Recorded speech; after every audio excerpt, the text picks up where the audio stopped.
Did you ever think then that in working in this space that you would end up being a best-selling author in your field? Workplace spirituality as a construct which Mhm. actually exists. Best-selling academic books is very difficult to achieve, but we care about who you become as a person, and that includes spiritual aspects of people's lives.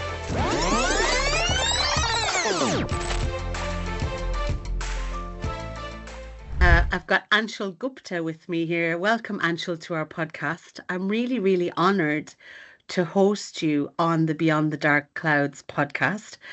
We connected through World Values Day, at which we both spoke last year with your former Chief Justice and others, Neil Hawkes and Charles Fowler. And this connection has now been made. So, Anshul, I'm just really pleased because this not only shows that we have people working on values and wanting to promote the common good across the world, but also that we're able to collaborate with one another and share international platforms. So I'm really, really pleased to host you, Anshul, and thank you for agreeing to come on and speak to us. Thanks a lot for having me on this talk. It's a pleasure and it's an esteem to actually be having this discussion with such an illustrious personality as yours. Oh, Anshul, Thank that's you. very kind of you. Thank you. But now, the first question is going to be if you could tell us a little bit about your journey with your research and particularly your research around corporate spirituality. I mean, sometimes people think perhaps we don't mention spirituality or faith in the workplace, and if we do, how would we position that? And so that would be the kind of first question we'd like to know about. But also, did you ever think then that in working in this space that you would end up being a best-selling author in your field? So congratulations, and please tell us a bit more. Thank you. So, Dr. Anne, if I have to tell you about my journey, it started with a notion. So I have been into transcendental meditation since 18 years. It's a form of meditation. So when I thought of doing research, so before coming to research, I had been into multiple organizations in very strategic roles. Hmm. So, in those roles, I found that there's a gap in the way in which we are managing people at work, was my hunch. Yes. That led me to divert a little bit towards research. And when the first proposal I had to submit, what struck me was because of my background towards spirituality through meditation and etc. It came up that the way people, worship in any form that they do, or that integrity with which they do, the dedication with which they do, can people at workplace be engaged in that way? That question is something that led me into further research. Hmm. So, 1 year down the line in the research, I got to know that there is something known as workplace spirituality as a construct, which Hmm. actually exists. So, it Yeah. started in 1999 from America, from Ashmus and Denton, their papers, and then their book. And then it gradually traveled and it came to India since 2003, 2005. There have been many researchers in India also. But what I realized was metrics was a challenge in the Indian context. So in our research, we worked on those making and building those metrics so that it's measurable. So Hmm. global context, we had matrices. So they had to be changed and accustomed to the Indian context. So that was our major contribution. Apart from that, there are other researchers also who have done research. There are ample number of papers, just that the actual people who have to use it, they do not know about it.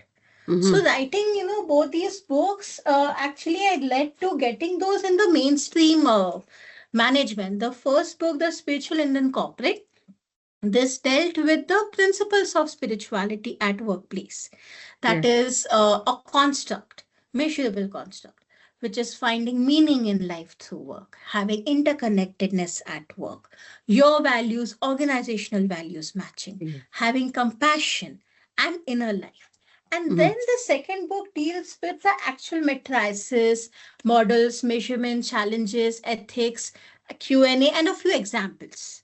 Sure. So anyone who has both these books basically can actually read them and implement it. And now we have a consultancy also, which is thecorporatespirituality.com, to assist organizations implement this positive work culture, which Hmm. very well now is the need. So yeah, Yes. and And both the have books you? are bestseller, Wow, and as you said. congratulations. We're very proud of you, Thank you. Anshul.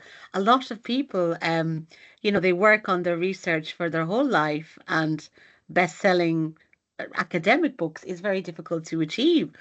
But you have done it, which shows something that we've mentioned on this podcast before, actually, with other guests, which is that books on spirituality generally are at an all-time high in terms of book sales, but also that people are yearning for something deeper, even in the workplace, no matter what the sector, university settings, corporate settings, educational environments, that there is a deeper search for more meaning, for understanding, and for people want basic dignity, don't they? And to be happy at work, given that we spend so Yes. much time there, Angel. Don't we? We spend So most of our life is spent. So, Dr. Anne, where this particular exact thing that you are saying of Mhm. finding deeper meaning and need is now this is all pervasive at most workplaces in recent years, more so because the understanding of humans at workplace has evolved and Mm. the human resource management has also evolved parallelly. Earlier, they were considered as an extension of machines in the industrial era because that's the kind of work that was being done. Sure, yeah. Then they were considered as thinking beings. Then Elton Mayo's research told them to be as emotional beings. So, since past 20-25 years, there has been a gradual understanding that there is a higher dimension, as you were rightly saying, which is the spirit of the employees, which needs to get engaged at workplace. So, parallelly, if you see the human resource management as a domain, that has also evolved from personal management to human resource management to human resource development. And now there is an awareness, and we have also contributed to it, that there is a need for spiritual HRM, spiritual human resource management. Yes, and I think that's the innovative aspect, isn't it? We have those questions in the UK when it comes to our faith schools, for example. There are national debates happening about, how they express that mission, continuing and going forward. And also, what does it look like today to say that one is in a Catholic university or a faith-based organization in order to be fully inclusive and yet capitalize on the positive values that have existed for thousands of years, in fact, in these traditions. So it's wonderful to see how you're framing it in terms of spirituality, Anshul. But my next question is to just get into it a little bit deeper because we have listeners on our podcast or people who listen to our podcast who have various levels of understanding. But one of the things that we're quite proud of is that we open out the academic debates to all persons who are interested in moving towards a more hopeful world. So tell us a little bit more about precisely how we can embrace spirituality in corporate settings. And, many believe that we should keep this separate. So I've heard it often said, my spirituality is my private domain. I don't bring that to work. And we respect that, obviously. But if one wanted to relate the two, what would it look like? What exactly does it look like, Anshul? So there's a model that we have made from our own research. So this model basically starts with having these four dimensions. And then these dimensions, right from the recruitment level, are we assessing people on these dimensions? We are nowhere telling people that you go to a different plane and understand spirit. We are not talking about that spirituality. We're talking about certain values that we have Hmm. taken from the domain of spirituality, which Okay. helps organization engage the spirit of the employees. So these, like finding meaning in life through work, having sense of community at work, your values, organization values matching, having compassion. So these dimensions integrating in the recruitment process. Hmm. You ask such questions to the prospective employees. Similarly, the prospective employees seek those things with the employee. It's an interaction of individual and organizational spirituality. And once the candidate is onboarded, their induction, their performance management system also evaluates them constantly on these parameters. There can be a few more parameters added or reduced based on what the organization's context or spirituality they think suits them. There has to be the T&D, that's the training and development framework, also revolving around sensitizing towards these dimensions. And even when there is an exit, the are these dimensions not being abided by? One of the reasons, because mostly in today's times, lack of compassion, lack of interconnectedness, these are the major reasons why people change organizations. So integrating it in the entire employee life cycle is something that we have elaborately expressed in our books. That's fantastic. And I think people are very much searching for that values-driven environment. Some organizations, I'm sure, will say they're already doing it and it's implicit in how Yes, they behave. yes. However, well, perhaps they are, but I do like the fact that you've mentioned metrics because sometimes people don't want to measure those or bring themselves and others to account for having them. Being truthful, not, carrying jealousy around career progression. It's a very character building enterprise to really reflect on the values and to embed them into how we behave. It isn't simply just interactions about how polite we are to each other, or you mentioned compassion, yes, but does compassion extend to understanding that somebody on your team might actually be more gifted than you in the thing you're leading? So all of this is very deep when we go into it with a deeper lens, and that's where the ethical side, which is very much the background I come from, Yes. is That's about, isn't that's it? where that's where we covered that aspect, because we were very sensitive of the fact that if the exploitation starts, so the company implements it, and we have all kinds of people in the organization, and if the exploitation starts at the spirit level, I Mm. mean, the kind of destruction that it can lead to an individual will be humongous. So therefore, we have certain ethics also covered in the book. Another thing is, there are a few companies who have actually done it, but they don't know that it is spiritual HRM. For example, Closer Home in India, the Hmm. Taj Group of Hotels. Their HR systems and processes highly resonate with what our systems and processes we are trying to tell, that this is the way the spiritual HRM looks like. They Hmm. have already done it, and that was clearly seen in various instances that the hotel went through and etc. There's a huge history behind it, even in the way they recruit people, they treat people, and they take care of their families also. There's generational recruitment also. There's so many things. Yes, So, yeah. so similarly, we have examples of Satyasai hospitals here, wherein closer here in Bangalore, wherein they have a lot of surgeries happening for free and at discounted rates, and there are patients who are well to do, actually they get inspired to pay for patients who are not so well to do without much persuasion also.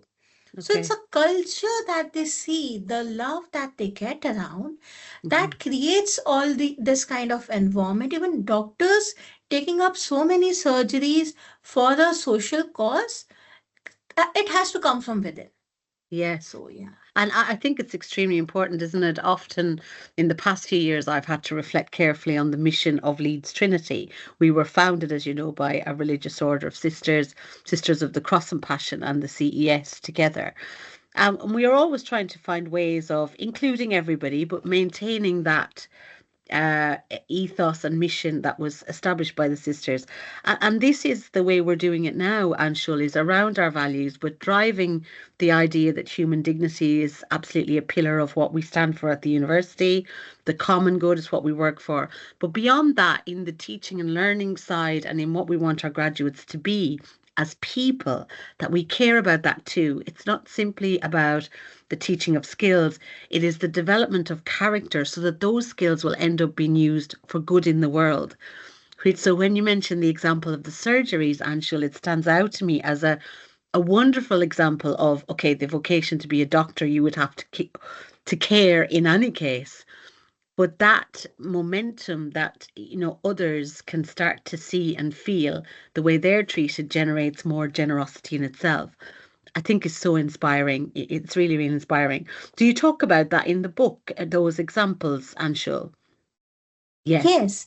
So more, we have a few examples, others like Terence Lewis Dance Academy, wherein they take students and they really groom them, and they actually, when they are out in the market, also they assist them have to have bigger market reach and etc. And then we have other more examples also like Pizza Hut and Herman Miller.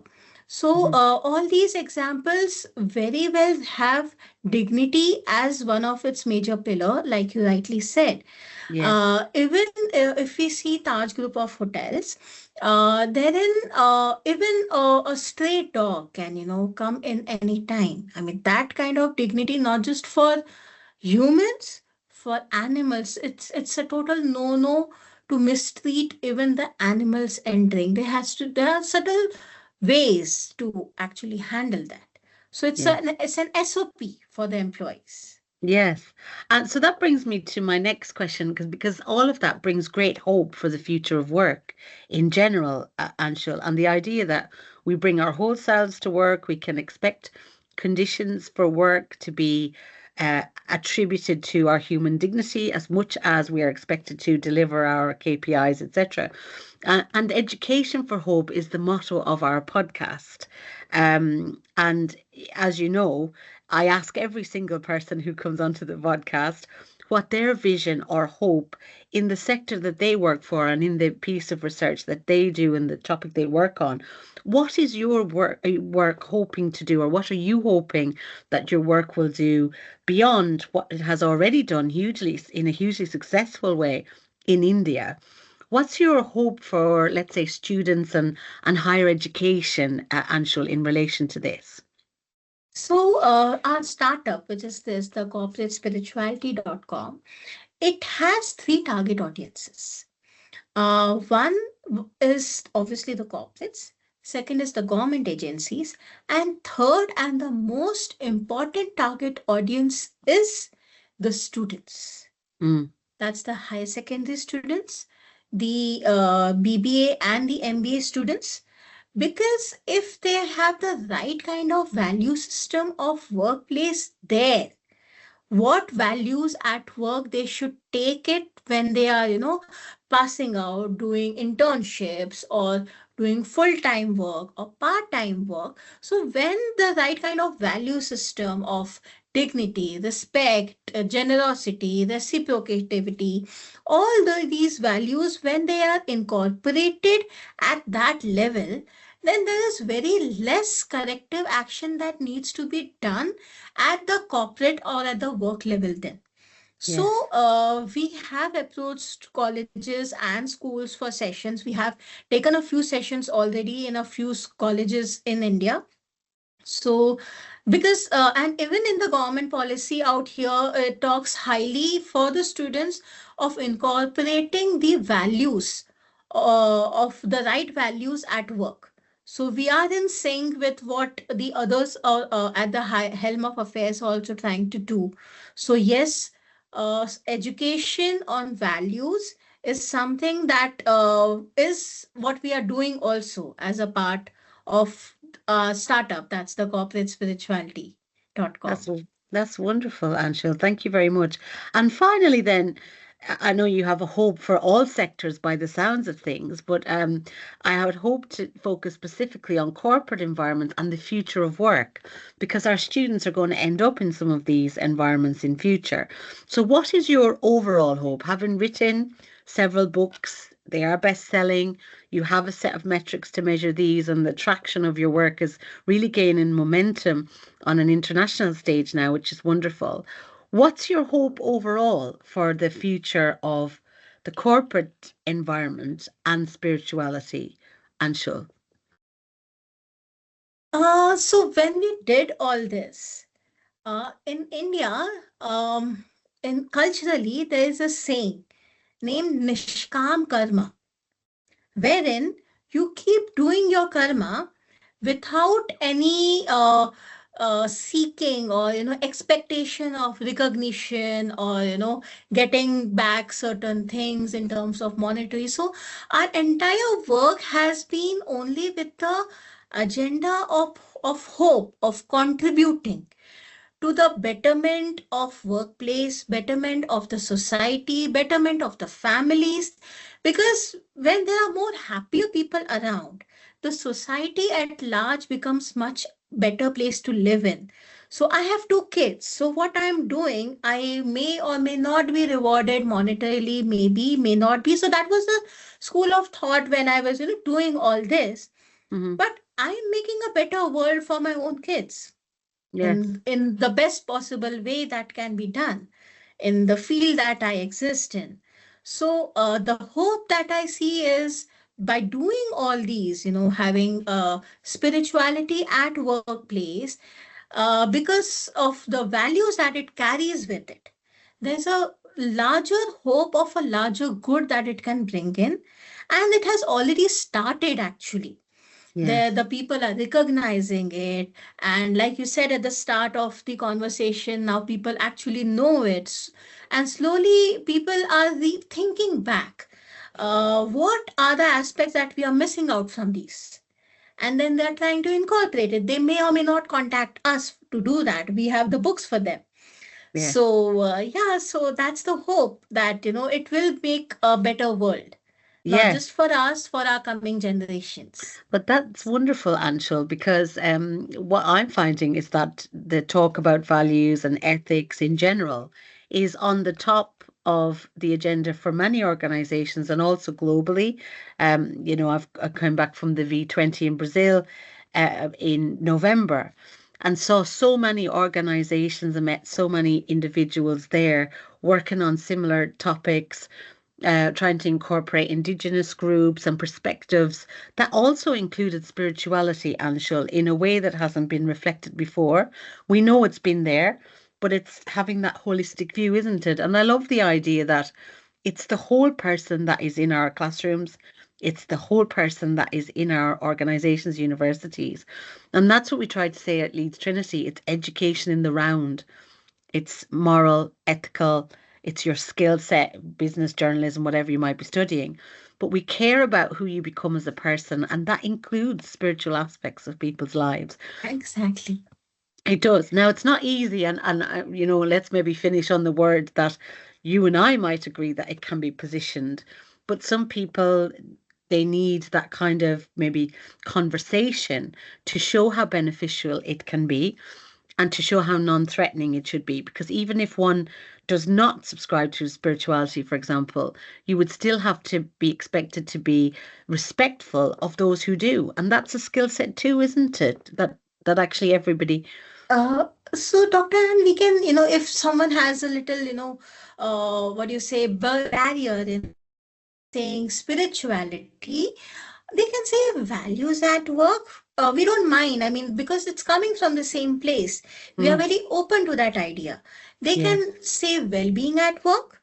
Mm, So it can be orchestrated in a little different manner.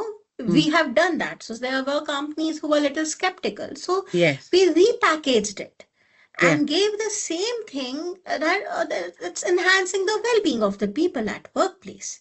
Yes. At the end, the goodness should spread. That's There it. has to be positivity around. So, yeah. Yeah, I think there are ways of doing it, and I'm glad we're ending on that note that we're real about the challenges and also the need to, if you're doing a mission strategy, which I've done one for the university, we opened a university-wide consultation on how to do it, and sure. And some of the talks I've given recently have been about exactly how we did that. Now, a lot of compromise is involved, and that's just to reassure listeners that it's not simply an easy fit, or it's not that organizations such as yourselves would come in and implement that wholesale. It's a very delicate and nuanced process and has ethics at the heart. So no person should feel outside of that process. So that's wonderful, Anshul. Any final thoughts before I leave you? Almost don't want to let you go because it's so interesting. But thanks again. But any final thoughts for us, Anshul, on your own personal hope for your business, or anything beyond India even? We hope that the work that we have done actually reaches the global masses and the audience, because though the research has been done in Indian context, we would really want to collaborate with the global researchers in the field, which very well do exist. Yes, And let's collaborate and make the workplace better, because that is where we spend 70-80% of our lives. So that's if right. things are sorted there, if there is humanity there, which is the need of the hour, then a lot of vices of the society will be solved on its own. So that's the hope that we have, Dr. Anne. We Yes, hope to collaborate more. We hope to absolutely. spread a lot more positive work cultures and hope to have a better workplace. Well, you can count us in, Anshul. You've got friends at Leeds Trinity, and we look forward to hearing more from you. And thank you very, very much indeed for agreeing to come on to our Beyond the Dark Clouds podcast, because it is all about to give hope to the world. And thank you, and good luck with the rest of your work.